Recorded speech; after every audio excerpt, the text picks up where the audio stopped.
நமஸ்காரம் வியூவர்ஸ். கொஞ்சம் அரட்டை கொஞ்சம் சமையல். கொஞ்சம் சமையலில் ரொம்ப சிம்பிளான விஷயம் போட்டிருக்கேன். அது பார்த்து நீங்கள் ஹெல்த்தியான விஷயம் ஆனால் ரொம்ப ஷார்ட் பீரியடில் பண்ணுற மாதிரி பண்ணியிருக்கேன். அது நீங்கள் பார்த்து என்ஜாய் பண்ணுங்கள். இப்போ நான் அரட்டையில் என்ன பார்க்க போகிறோன்னா, நாடே பற்றி எரியிற மாதிரி பல விஷயங்கள் நடந்திருக்கு. ரொம்ப ஆக்வர்டாக இருக்குது. நம்ம புனிதமான நாடு இந்தியா, பெண்களுக்கு ரொம்ப மதிப்பு கொடுக்குறவங்க, அப்படி இப்படின்னு பேசி பட வச்சோம் ஃபாரினர்ஸை. ஆனால் இப்போ என்னென்னா வெட்கி தலை குனிய வேணும். நார்த் இந்தியாவில் ஒரு 6 மாதத்துக்கு முன்னால் ஒரு ஹஸ்பண்ட் அண்ட் ஒய்ஃபு சும்மா ஜாலி ட்ரிப்பு ட்ராவலிங் வந்திருக்காங்க. அவங்க ஊரில் எல்லாம் போட்டுக்கிற மாதிரி ஒரு சின்ன கேம்ப் போட்டு ஒரு வில்லேஜுக்கு அவுட்டர் அதில் தங்கியிருக்காங்க. ஒரு கேங் ஆஃப் பர்சன்ஸ்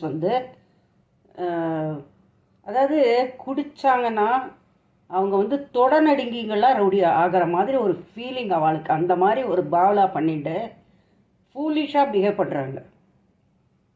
முட்டாளுங்க அவங்க, நிஜமாகவே சொல்கிறேன்.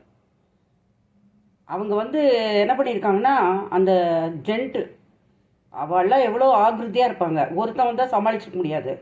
அந்த ஜென்ட்டெல்லாம் அவங்க நல்ல ஜிம் போகாமல் இருக்க மாட்டாங்க. நல்ல ஸ்ட்ராங் மென்னாக தான் இருப்பாங்க. ஆனால் கேங்காக வந்ததுனால அவரால் ஒன்றும் பண்ண முடியல. அவரை அடித்து போட்டுட்டு கட்டி போட்டுட்டு இந்த கேர்ளை ரேப் பண்ணியிருக்காங்க. இவ்வளோ ஒரு அசிங்கம் நினச்சிப்பா. நம்ம ஊருக்கு நம்பி வந்திருக்காங்க. இப்போ சமீபத்தில் ஒரு ட்வீட் போட்டிருக்காங்க ஒரு lady, don't go to India, சேஃபே கிடையாது லேடிஸ்க்குன்னு சொல்லிட்டாங்க. எவ்வளோ அவமானம் நினச்சி பாருங்கள். இது என்ன சொல்கிறதுன்னா, இந்த கல்கட்டா மேட்டர், இப்போ இங்கே கிருஷ்ணகிரி மேட்டர், அப்புறம் இன்னும் பலது வந்துட்டுருக்கு புத்திசல் மாதிரி. ஆனால் இது இன்றைக்கி நேற்று கிடையாது. எனக்கு தெரிஞ்ச 50 வருஷத்துக்கு முன்னால், 60 வருஷத்துக்கு முன்னால் சின்ன வயசில் நான் பார்த்துருக்கேன். அதாவது அந்த பக்கத்து வீட்டில் கூட கிரிமினல் இருக்கலாம், கண்டே பிடிக்க முடியாது. அவங்க தங்களை வெளியவே காமிச்சிக்க மாட்டாங்க. Worst behaviour. ரீசெண்டாக பல விஷயங்கள் எனக்கு தெரியும், ஆனால் கேவலமாக இருக்குது. பேசுகிறதுக்கு அவமானமாக இருக்குது. நிஜமாகவே சொல்கிறேன். வேர்ட்ஸ்னால சொல்ல முடியாது, ஆக்வர்டாக இருக்கும். நம்ம ஒரு இன்ஸ்பெக்டர் சொன்னார், கதவை தாப்பா அப்படி சேஃப்டி வேணும்னா நம்ம படுக்கிற பெட்ரூமை உள்ளே தாப்பா போட்டுன்னு படுத்துக்கணும்.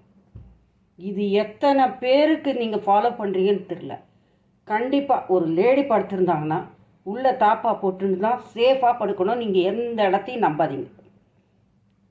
ஒரு கொஞ்சம் வருஷத்துக்கு முன்னால் என் ஃப்ரெண்டு சென்னையில் பெரிய ஹாஸ்பிட்டல், அந்த ஹாஸ்பிட்டலில் ஐசியூவில் அட்மிட் பண்ணியிருக்காங்க ஃபாதர் இல்லாவை. அதனால் இவங்க போனாங்க. வெளியூர்லேருந்து போனதுனால பேக்கோடு வச்சுக்கிட்டு, ஐசியூன்னா ரூம் போட மாட்டாங்க, அது ஒரு சிஸ்டம். ஐசியூ வாசலில் நின்றுட்டு ஹெல்ப் பண்ணிவிட்டு நைட் ஆனால் நீங்கள் அங்கே ஒரு பர்டிகுலர் பிளேஸில் போய் அங்கே உட்காருங்கன்ட்டுருவாங்க. சேர்லேயே உட்காந்து தூங்கி விட முடியாது. ஒரு மாதிரி ரொம்ப அலைஞ்சு திரிஞ்சு போனவங்களுக்கு எப்படியும் வெடிகாலம் கொஞ்ச நேரமாவது கண்ணை சாய்க்கணும் அப்படின்னு தோணும். ஸோ அந்த மாதிரி என்ன பண்ணியிருக்காங்கன்னா, இவங்க ஒரு கெஞ்சி கூத்தாடி யாருக்கிட்டேயோ இந்த எக்ஸாமின் பண்ணுவாங்கள்ல, அந்த ரூமில் ஒரு இடம் வாங்கி அந்த டேபிள் மேலே இவங்க படுத்திருக்காங்க. உடனே இவங்க பின்னாலேயே அதே மாதிரி ஐசியூவில் அட்மிட் பண்ணவங்க ஒரு சிஸ்டர் அண்ட் பிரதர் வந்திருக்காங்க. அந்த பிரதருக்கு ஒரு 25 வயசு இருக்கும், அந்த சிஸ்டர் கொஞ்சம் சின்னவோ. 2 பேரும் வந்திருக்காங்க. யாரையும் அட்மிட் பண்ணியிருக்காங்க பெரியவங்கள. நாங்களும் வரோம் ப்ளீஸ், நாங்களும் அந்த ரூமில் வரோமே அப்படின்னு சொல்லிட்டு அவங்க பர்மிஷன் கேட்ட இதில் இவங்க போனாங்க. இவங்க பண்ணால் நல்லா தூங்க ஆரம்பிச்சு கொஞ்சம் நேரம் ஒரு 12 மணிக்கு மேலே தான் போய் தூங்க போயிருக்காங்க.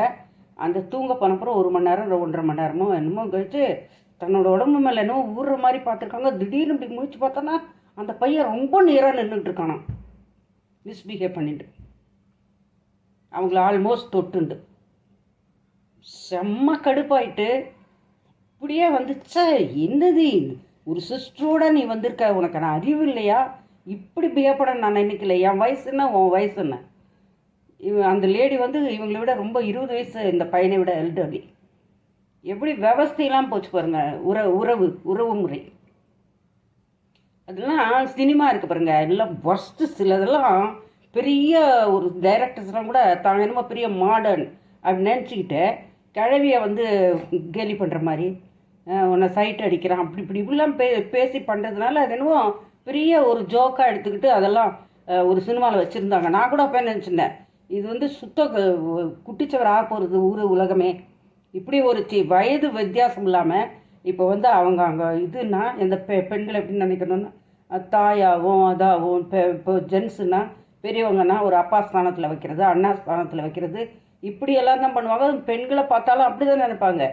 கொஞ்சம் வயசாச்சுன்னா அம்மான்னு நினைப்பாங்க, அப்புறம் சித்தியோ அத்தையோ ரிசம்பிள் ஆச்சுன்னா அந்த மாதிரி தான் நினைக்கணுமே வழிய அசிங்கமான உணர்வுகள் எங்கிருந்து வருது?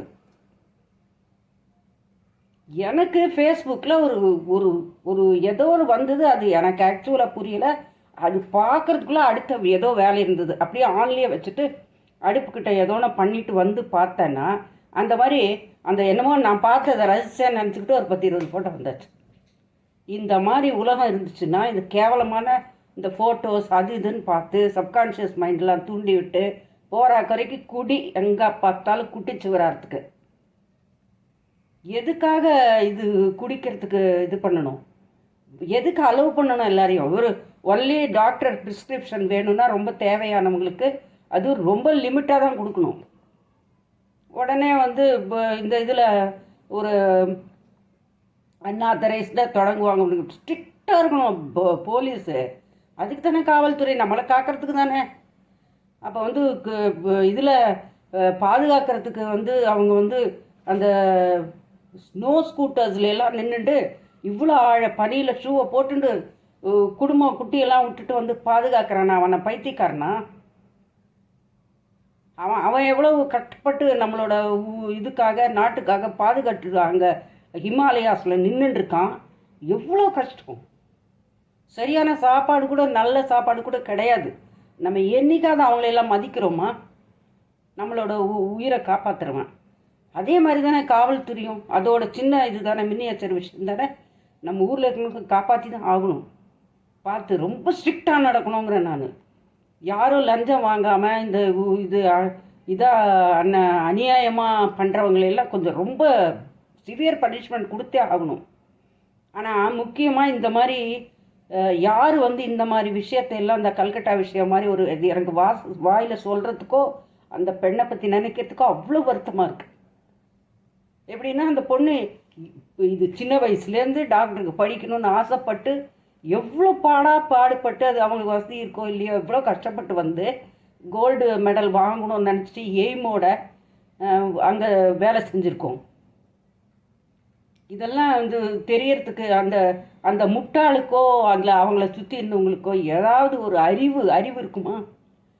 இப்போ இந்த மாதிரி பண்ணான்னு வச்சுக்கோங்களேன், இவன் வந்து கண்டிப்பாக பிரேவ் மென் இருக்காங்க இல்லையா, ரொம்ப அழகானவன், ரொம்ப பிரேவ் மென், அந்த இது காம்ப்ளெக்ஸே இல்லாதவன்லாம் இந்த விஷயம் செய்யவே மாட்டாங்க. நான் அடித்து சொல்கிறேன். ஒரு தன் மேலே கான்ஃபிடென்ட் இருக்கிற எந்த ஆணும் இதை செய்ய மாட்டான். யார் தெரியுமா இந்த மாதிரி முட்டாள்தனத்தை பண்ணுறது? பேடி பயந்தாங்கொள்ளிங்க. இந்த இமேஜினரி ஃபியரு, ஒரு டிப்ரெஷன், எப்போ பாரு தனியாகவே இருட்டுக்குள்ளே உட்காந்துருக்கிறவன், வேலை வெட்டிக்கு போகாதவன், எப்போ பாரு குடியில் உட்காந்துருவேன், ட்ரக்கில் உட்காந்துருக்கிறவன், அப்புறம் வந்து சும்மா அம்மா அப்பாவை குத்தம் சொல்கிறது. அப்படி இல்லைங்களோ, புரோக்கன் ஹோம்லேருந்து வந்தோம் அதனால எனக்கு மூளை கலங்கி போச்சு, இதெல்லாம் திமிரு. எத்தனையோ குழந்தைங்க, பிளாட்ஃபார்மில் இருக்கிற குழந்தைங்க, குப்பை பொறுக்கிற குழந்தைங்க அவ்வளோ ஒழுக்கமாக தங்க தம்பிகளை பார்த்துட்டு அவ்வளோ ஹார்ட் ஒர்க் பண்ணி கொஞ்சம் கொஞ்சமாக முன்னுக்கு வந்து படிப்பு இல்லைனா கூட பிஸ்னஸ் பண்ணி எத்தனையோ நல்ல ஜனங்கள் இருக்காங்களே. இவனுங்களுக்கெல்லாம் இது ஒரு சாக்கு, சும்மா இதாக கேவலமாக. இதெல்லாம் யார் தெரியுமா அங்கே கண்டுபிடிக்கணும்? பேரண்ட்ஸ். நான் எல்லாம் வந்து பேரண்ட்ஸ் மேலே தான் சொல்கிறேன். ஏன்னா பேரண்ட்ஸ்க்கு வெட்டி ப்ரெஸ்டீஜ். தங்களோட பையனோ பொண்ணோ இந்த மாதிரி கொஞ்சம் இது வந்து உடல் வியாதி, நம்ம சுகர் ப்ரெஷர் இதெல்லாம் வர மாதிரி நம்ம ஓடி போய் டாக்டர்கிட்ட போயிட்டு மருந்து வாங்குகிறோம். இதே மாதிரி தான் மனோவியாதி. டிஃப்ரென்ஸ் கிடையாது. ஏதோ ஒரு இது செக்ரியேஷன் இல்லை பிரெயினில் அப்படின்னா, இல்லை சூழ்நிலை காரணமாக சில மனோ விகாரங்கள் இந்த மாதிரிலாம் வருது. அதுக்கு உடனே பேரண்ட்ஸ் என்ன பண்ணும்? இதை ஐடென்டிஃபை பண்ணி சின்ன வயசுலேயே இந்த பையனை ஃபாலோ பண்ணணும், இல்லை பொண்ணை ஃபாலோ பண்ணி எந்த குணமாக இருக்காங்க, என்ன ஒரு சாடிசம் இருக்கா அவங்க மனசில், எல்லாத்தையும் கண்டுபிடிச்சி அப்நார்மலாக இருந்தால் உடனே டாக்டர்கிட்ட சைக்காட்ரிஸ்ட்டை கூட்டிகிட்டு போகணும். ப்ரெஸ்டீஜ் இவங்களுக்கு. ஐயோ ஐயோ யாராவது ஏதாவது சொல்லி நினச்சிருவாங்க, மனோவியாதி நினச்சிருப்பாங்க, நாளைக்கு அப்புறம் பொண்ணு கல்யாணம் ஆகாது, அதாகாது இதாகாது, இப்போ இல்லை பையனுக்கு கல்யாணம் ஆகாது, சொந்தக்காரங்களுக்கு தெரிஞ்சு போயிடும். தயவுசெய்து இந்த மாதிரி இந்த ஹிப்போக்ரட் தனம்லாம் விட்டுடுங்க தயவுசெய்து. வியாதினா வியாதியை அக்செப்ட் பண்ணுங்க. கொண்டு போய் மருந்து வாங்கி கொடுத்து அவங்களோட மருந்து வாங்கி கொடுத்தா மட்டும் பார்த்தா சைக்காட்ரிஸ்ட் வீட்டுக்கு வந்து அவங்கள வந்து உதவி பண்ண மாட்டாங்க. அவங்க அங்கே சொல்லுவாங்க, கேட்பாங்க, அவங்களோட ப்ராப்ளத்தை கேட்டு மெடிசன் கொடுப்பாங்க. ஆனால் அவங்க சரியாகிற வரைக்கும் பேரண்ட்ஸ் மட்டும் இல்லை, ஃபேமிலி தான் அவங்கள சப்போர்ட் பண்ணணும். ஃபேமிலி சப்போர்ட் பண்ணி அப்புறம் அவங்க கொஞ்சம் கொஞ்சமாக தெளிவடைந்து அவங்க நார்மலுக்கான இருக்கிற பேட் ஹேபிட்ஸ் எல்லாம் விட்டுட்டு சரியாகணும். அது வரைக்கும் நீங்கள் சப்போர்ட் பண்ணணும். இல்லையா உங்களுக்கு அந்த சப்போர்ட் பண்ணுற யோகிதை இல்லை அப்படின்னா நீங்கள் உடனே என்ன பண்ணணும்? ஹோம் அதுக்குன்னு இருக்குது. தயவுசெய்து உங்களால் சமாளிக்க முடியலன்னா ஹோமில் கொண்டு சேருங்க. சரியாகி நல்லா அப்புறம் தயவுசெய்து கூப்பிட்டுக்கோங்க. அதுக்கும் அப்படியே தள்ளி விட்டுட்டு போயிடாதீங்க தயவுசெய்து. அவங்க சில பேர் பரிதாபப்படக்கூடியவர்கள். ஆனால் கிரிமினல்ஸை பற்றி எனக்கு தெரியல. கிரிமினல்ஸ் எந்த மோட்டிவில் என்ன மாதிரி இதாக பண்ணால், இல்லை சில பேருக்கு நேச்சரே அப்படி இருக்கும், ரொம்ப கிரிமினல் புத்தி இருக்கும். அவளையெல்லாம் மன்னிக்கவே கூடாது. சிவியர் பனிஷ்மெண்ட் வரணும் இந்தியாவில். இந்த மாதிரினா முக்குக்கு இந்த மாதிரி நடந்துட்டுருக்கு. பெண்களுக்கு சேஃப்டி இல்லாமல் இருக்குது. பெண்கள்னா மறுபடியும் முக்காடு போட்டு வீட்டுக்குள்ளே உட்காரணுமா பழைய காலம் மாதிரி? படிப்பு கிடையாது, படிப்பு இல்லாமல் அந்த காலத்தில் 5ஆவதுக்கு மேலே அனுப்ப மாட்டாங்க பொன் குழந்தைல வெளியில். இந்த மாதிரியெல்லாம் ஏற்படும் பயந்து தானோ என்னமோ தெரியல. ஆனால் நான் என்ன சொல்கிறேன், இவ்வளோ சமுதாயம் முன்னேறியாச்சு, எல்லாம் பண்ணியாச்சு, இவ்வளோ மீடியா இருக்குது, அது இருக்குது. ஆனால் மீடியாவை பார்த்து கிடற குட்டிச்சவராகிறது பாதி. அப்புறம் வீடுகள்லேயும் பொறுப்பில்லாத பேரண்ட்ஸ் இருக்கிறதுனால பல விஷயங்கள் நடக்கிறது. இதெல்லாம் ஆராய்ஞ்சு கண்டிப்பாக இதை வந்து முளையிலேயே பிடுங்கணும். இந்த ஸ்கூலில் கவனிக்கணுங்க. ஸ்கூலில் எந்த மாதிரி ஸ்கூலு காலேஜெல்லாம் இருக்கு இல்லையா, அதெல்லாம் வந்து அப்படியே என்ன மாதிரி இதில் இருக்காங்கன்னு கொஞ்சம் க்ளோஸாக வாட்ச் பண்ணி அவங்கள வந்து தனிப்படுத்தி அதை வந்து டாக்டர்கிட்ட கொஞ்சம் செக்கப்புக்கு அனுப்பிச்சு கொஞ்சம் இந்த கிரிமினல் ஆக்டிவிட்டீஸை குறைக்கணும்னா பேரண்ட்ஸு ஸ்கூலு 2 தான் ஹெல்ப் பண்ண முடியும். அப்புறம் இந்த நிறைய வேண்டாத பொருள்கள்லாம் அன்னெசரியாக விற்று காசு பண்ணுறாங்க பாருங்கள். அவங்களையெல்லாம் ஒடுக்க ஒரே பர்சன் போலீஸ்.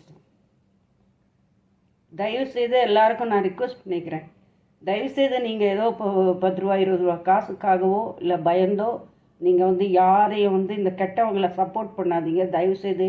இந்த மாதிரி நாளைக்கு உங்கள் வீட்டு குழந்தைக்கு ஆகிறதுக்கு சான்ஸ் இருக்குது. அதனால் சமுதாயம் ஒழுங்காக திருந்தணுன்னா நம்மளை காவல் காக்கிறவங்களும் கரெக்டாக இருக்கணும், நம்ம பேரண்ட்ஸும் ஒழுங்காக இருக்கணும். பேரண்ட்ஸும் நம்மளுக்கு வந்து குழந்தைங்கள வந்து கண்காணித்து பார்த்து நல்ல குழந்தைகளாக வளர்க்கணும். அது வந்து ஒரு நல்ல சத்சங்க வந்து குழந்தைங்கள சின்ன வயசுலேருந்தே ட்ரைனிங் பண்ணணும். ஒரு சத்சங்கத்துக்கு போய் நல்ல நல்ல விஷயங்களை காதில் கேட்கும்போது அவங்களுக்கு இந்த மாதிரி புத்திகள்லாம் வராது. அதனால தான் அந்த காலத்தில் நிறைய சத்சங்கெல்லாம் நடந்துட்டு இருந்தது. இப்போ என்ன ஸ்ட்ரீட் டான்ஸ் இல்லைன்னா வேறு ஏதாவது இந்த இது பயங்கரமாக டிக்கெட்டை வாங்கி போய் குதின்னு ஃப்ரைடே நைட் சாட்டர்டே நைட்லாம் பண்ணுறாங்களே. அதெல்லாம் இருக்கட்டும், நான் இல்லைன்னு சொல்ல, அதெல்லாம் வேணுங்கிறது தான். ஆனால் நல்ல எண்ணங்கள் நல்ல குணங்களை எப்படியாவது அவங்க மனசில் புகுத்துறது இந்த சமுதாயத்தோட கடமை. அதே மாதிரி இந்த மத குருமார்கள்லாம் இருக்காங்க, அவங்களாமும் கொஞ்சம் பார்த்து யங்ஸ்டர்ஸை அட்ராக்ட் பண்ணி அங்கே வர வச்சு கொஞ்சம் நல்ல விஷயங்களை பேசணும் அப்படிங்கிறது தான் என்னோடய ரிக்வெஸ்ட்டு. எங்கள் பக்கத்தில் ஏதாவது இதுன்னா நீங்கள் தயங்காமல் நீங்கள் வந்து போலீஸுக்கு சொல்லி அவங்கள வந்து திருத்த முயற்சி பண்ணுங்கள். இந்த மாதிரி ஒரு கெட்ட நடவடிக்கை உள்ள பர்சன்ஸை பார்த்தா உடனே போலீஸில் கம்ப்ளைண்ட் பண்ணி தைரியமாக சொல்லுங்கள். ஓகேயா? நன்றி, வணக்கம். தமிழர்கள்னு நம்ம தலை நிமிர்ந்து நிற்போமா, இல்லை இந்த மாதிரி தான் கேள்விப்பட்டு சோகத்தில் ரொம்ப கொடுமைப்பட போகிறோமா எனக்கு தெரியல. அதனால் தயவுசெய்து சமுதாயம் தான் விழிப்புணர்வோடு இருக்கணும். கெட்ட விஷயம் பண்ணுறதுக்குலாம் அல்லவே பண்ணாதீங்க. உங்கள் ஏரியாவில் இந்த கடை அந்த கடையில் இருந்துன்னா ஃபைட் பண்ணுங்கள். ஆமாம், யாரும் இருக்க அந்த மாதிரி இது பண்ணக்கூடாது. பண்ணிவிட்டு இப்போ அந்த மாதிரி துர்புத்தி வரத்துக்கு காரணமே ட்ரிங்க்ஸு ட்ரக்ஸு இதெல்லாம் தான். அவங்க அது சாப்பிட்டாலே ஒரு மாதிரி தன்னோட இதெல்லாம் ஒரு மாதிரி ஆகிடுவாங்க, வேற ஆளாக மாறிடுவாங்க. அதனால் தயவுசெய்து பெண்களை காப்பாற்றுறது சமுதாயத்தை கையில் இருக்குது. இதே மாதிரி காவலாளர்கள் கையிலையும் இருக்குது. காவல் காக்கணும்னா உண்மையான காவல் காக்கணும். தயவுசெய்து அதுக்கு உதவி செய்யுங்க. இந்த சமுதாயம் மாறி நல்லபடியாக ஆகணும்னு வேண்டிக்கிறேன். ஓகேயா?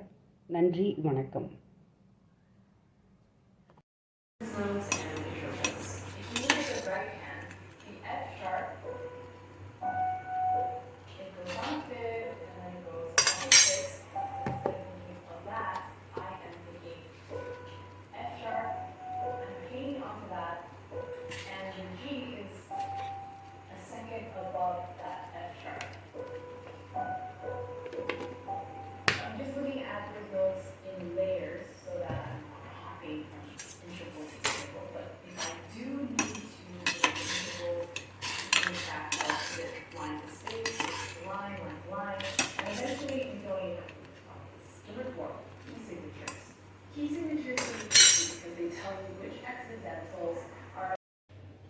ஹலோ வியூவர்ஸ், இப்போ சக்கரவள்ளி கிழங்கு மார்க்கெட்டில் நிறையா வருது. ஓகேயா? அதை நல்லா வாஷ் பண்ணி இந்த மாதிரி தண்ணியில் போட்டு வேக வச்சு எடுத்துருக்கேன். இது தோலை உரிச்சிட்டு சாப்பிட்ணும். இது கார்ப் இருக்குது, நல்லது. இந்த சுகர் பொட்டேட்டோங்கிறதுனா கூட ஆனால் கூட உடலுக்கு ரொம்ப நல்லது. சில ஐலாண்ட்ஸ்லாம் பார்த்திங்கன்னா மெயின் ஃபுட்டே தான். பெருசாக இது பண்ணுவாங்க, இப்போ பயிரிடுவாங்க, பெருசாக விளையும், பயங்கரமாக. மலைகள்லாம் நிறைய இடங்கள் அப்படி விளையிறது. அவள் அதை வேக வச்சு அதே மெயின் ஃபுட்டாக சாப்பிட்றாங்க. இதோட கீரை அப்படிலாம் சாப்பிட்ருவாங்க. அவ்வளோதான். நம்ம மாதிரி டெய்லி சாதம் சாப்பிட்றவங்கெல்லாம் குறைவு தான் உலகத்தில். பார்த்தா அங்கங்கே என்ன விளையிறதோ நல்லா சாப்பிட்றாங்க. ஆனால் செம்ம ஹெல்த்தியாகவும் இருக்காங்க. ஹார்டு ஒர்க் பண்ண முடியறது. நம்ம ரைஸ் சாப்பிட்டோன்னா நம்மளுக்கு வயிற்றில் போய் ஒரு மாதிரி டல்னஸ் ஆகிடுறது. ப்ளட்டு பூரா வயிற்றுக்கு போய் தான் ஜீரணம் ஆகிறதுக்கு. அதனால் ரொம்ப டல் ஆகிடும். காலையில் ஆஃபீஸ் போகிறவா பிரேக்ஃபாஸ்ட் இந்த மாதிரி சாப்பிட்டிங்கன்னா இந்த மாதிரி ஆப்பிள்ஸ், பனானா, இல்லை கோவா எது வைக்கலாம். கொஞ்சம் ஒரு ஸ்பூன் தேன் சாப்பிட மறந்துடாதீங்க டெய்லி. ஆனால் சுகர் இருக்கிறவங்களுக்கு நான் சொல்லலை, அது டாக்டர்கிட்ட கேட்டுக்கோங்க. சரியா? இந்த மாதிரி பிரேக்ஃபாஸ்ட்டு ஒரு சிம்பிளான பிரேக்ஃபாஸ்ட்டு. எப்பவுமே ஆயில் போட்டு ரொம்ப பயங்கரமாக பொரித்து வறுத்து இப்படியெல்லாம் பண்ணாமல் எளிமையான 10 நிமிஷத்தில் ரெடி ஆகக்கூடிய ஒரு பிரேக்ஃபாஸ்ட். இப்படி சாப்பிட்டு ரொம்ப அது சாப்பிட்றதெல்லாம் விட இது ரொம்ப ஹெல்த்தி. ஓகேயா? All the best. Bye bye. Salt.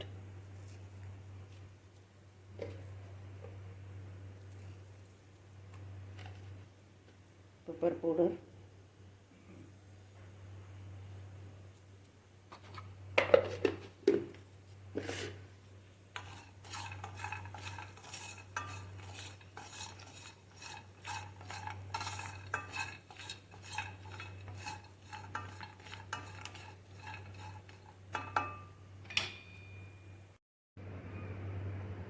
Your snack is ready.